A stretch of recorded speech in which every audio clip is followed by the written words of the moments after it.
So yeah, hello everybody. This is Attorney Jesus Martinez. I'm here with a good friend, Aaron Gutierrez, and I will pass it over to him to tell you a little bit more about what he does. He's a real estate agent in Fresno, California, and he has been doing this for a while now. And feel free to introduce yourself, Aaron. Thank you, Jesus, for the introduction. Yeah, guys, Jesus is a really good friend, and he's has a relentless work ethic, and he always wants the best for his clients. He works all over the Central Valley. In terms of myself, I'm a real estate agent here in I'm based in Fresno, but I help all over Kings County, Kern County, Tulare County, you name it, Merced County, Madera County, just kind of all over. Our organization is also global. So if you ever need help outside of California, I can help you there too. And I basically am like a medium and help people either buy a home or if they want to sell their home too, or buy an investment for their future. So you can even practice outside of California, or y'all have contacts? How does that work? Yeah, that's a great question. So we have a team of experts that helps out all over the world and any state that you'd like to live.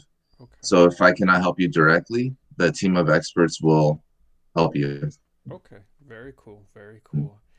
And yeah, I mean, for the people that are going to be watching this, I don't know if anybody's watching right now, but I mean, we connected over social media. I know Aaron's been, very active, Instagram, TikTok, and for sure, I mean, I'm pretty sure you would agree too. Like it was good to make a video just having, like explaining some of the intersections. I know that you probably get a lot of people that have, maybe DACA, don't have an immigrant status, maybe just have an ITIN.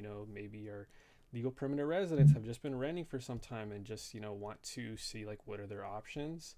Um, on top of that, I mean, before you were a real estate agent, I mean, you were working in the community, assisting with immigration applications, assisting the community for no cost. So it was a great help to individuals. I don't know if you want to discuss a little bit of that work that you did, Aaron. Yeah, yeah, of course. So I worked as a community organizer. This was right when I had just graduated college, and I got the opportunity literally 2 months after I graduated from the University of California, Davis. I was thankful and got a wonderful opportunity to work for an organization here in Fresno called Civic Central Valley Immigrant Integration Collaborative. And there we offered, thanks to the help of pro bono attorneys and immigration attorneys like Jesus, who was helping out nonstop, and just at every workshop, you name it. And there we would offer services on DACA renewals, citizenship. So if you want to become a U.S. citizen, as well as any immigration relief possible. If we were not able to help you directly, we would refer to our partners. And that's why we had people like Jesus Martinez, immigration attorney, who would take on the more complex cases and also offer his amazing services and give a lot of time to the organization. I mean, thanks, but I feel like y'all were the ones doing the heavy lifting. Y'all were the ones that nonstop, y'all set up Yeah. helping out numerous people, and for sure, I mean, y'all did a lot of good work. Shouts out to Civic. Y'all are still doing good work. Um, so okay. Um, so yeah, I mean, Yeah, I wanted to ask you, Jesus, yeah, yeah. or sorry, I wanted to ask you, when did you so what was kind of your journey to law school, passing the bar, getting the JD? What was kind of your journey there? I'm curious because I know you're really young and you're an immigration attorney, and that's something that's hard to do. So what was kind of the journey? I mean, I feel like I'm 28, be 29 this year. That's young. I mean, in high school, when I graduated high school, my parents told me, you're either gonna have to work or go to school. I didn't want to work, so I just went to community college, not knowing what I was gonna do. I thought I was gonna, do something art related. That's what I was into at the time. During community college, got interested, involved in more political things. From there, I decided, oh, I want to, do something in political science, the political area. So I got my bachelor's degree in political science from Cal State Bakersfield. Okay. You know, during Mm. undergrad, I was just still kind of thinking like, what can I really do with the BA, political science? And, in there, I met a professor that I had, and, she really inspired me. She was a district attorney in Bakersfield. She still is, I'm pretty sure. Um, Wow. and she was telling us her story, and just motivated us to go to law school to become attorneys. And I think from there, like, that's where the seed was planted. And Yes. thereafter, graduated undergrad. You know my LSATs weren't that great the first time around, so I was working. And then after I took the LSAT again, law school, similar to college, when I went into law school, I still wasn't too sure what I wanted to do. I thought I wanted to be a public defender, help out people, help out the immigrant community, help out people that, really need the help. Um, but once I was in law school, that's where my interest, went more towards immigration. After I took an immigration law class, and just kind of like really learning about it, seeing how it applied, learning about the intricacies of immigration law, as well as being able to like understand it, like the real world impact. When you read about contracts, unless like that's what you're doing day to day, it's kind of it doesn't really make too much sense. But when I was learning about immigration, I was like, oh dang, I can really relate to this. And that was just from there, that I think we got. Okay. It was a little. Yeah, yeah. We're Thank still, we're good. We're good. Yeah, first time around, thankfully passed the bar exam the first time around. And then wanted to come back to the valley, to the Central Valley in California. And then that's how we got to where we are now. That's awesome. And Yeah. how did you, I know, so you told us that you went to undergrad. What did you go to, what was your major in undergrad? Yeah, so funny thing, my undergrad was actually political science Okay. and a BA in political science, and also I did communications. Okay. And then towards the end of my 4 years there in university, I decided to take Spanish classes because when I was little, I knew Spanish, but um, it wasn't very, like the terminology wasn't the best. And so once I got a little older and I decided to take Spanish, I took it more serious. And thankfully now I've been able to help clients who speak Spanish as well. So it's really helped my business a lot. That's great. I mean, I feel you on that. Mm. I feel that my Spanish isn't the greatest.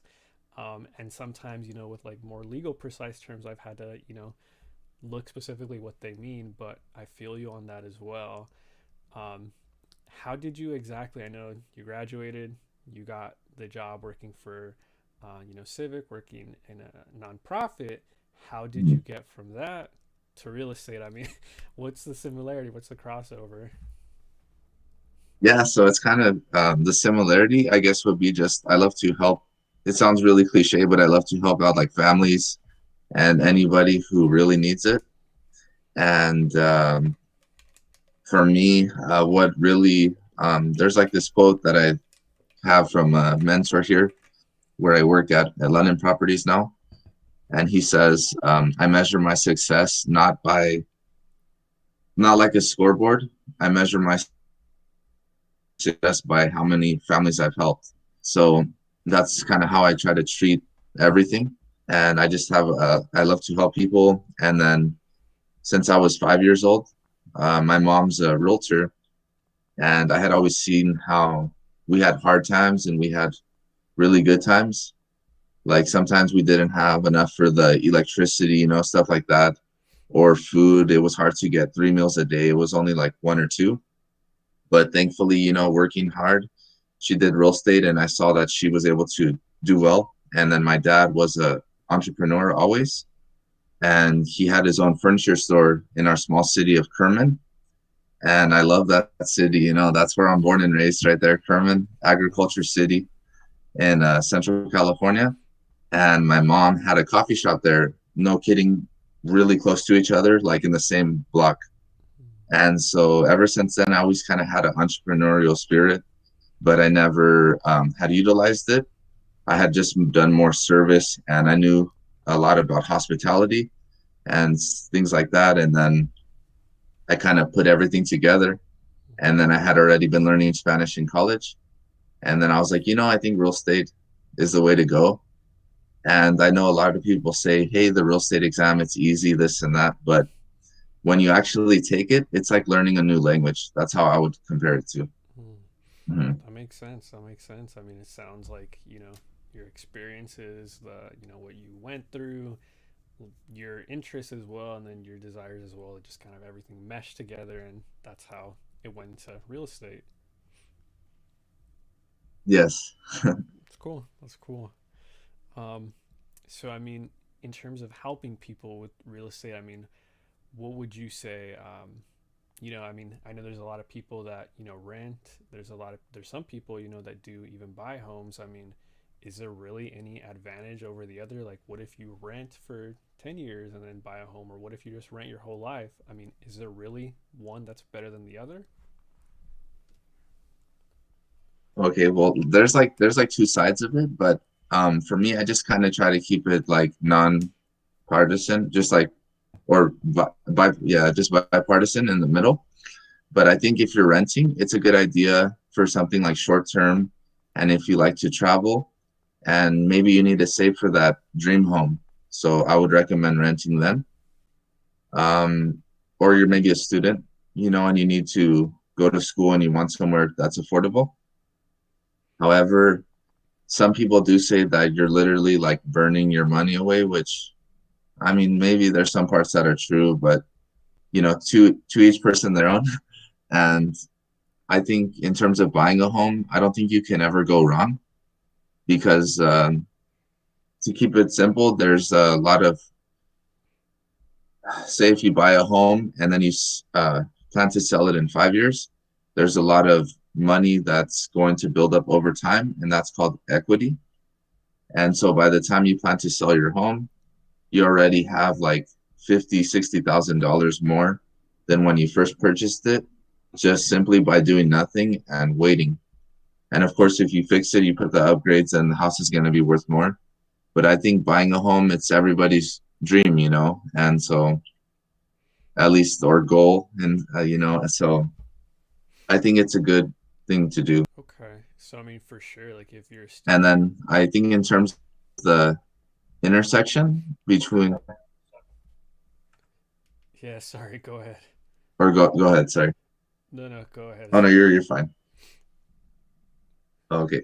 And I think in terms of the intersection that we mentioned, like for DACA recipients, um, they count as FHA um, borrowers, or that's a fancy word for buyers. So that's, you would need like 3.5% for the total purchase price of the home. Also, in relation to immigration, an I-10, usually it's a little bit higher on the down payment, sometimes 15 to 20%. And you can still buy a home if you don't have um, a social, but you have I-10. And so that's possible too. Okay. Okay. Just going back to the renting versus buying. I mean, I'm no mathematician. I mean, like in terms of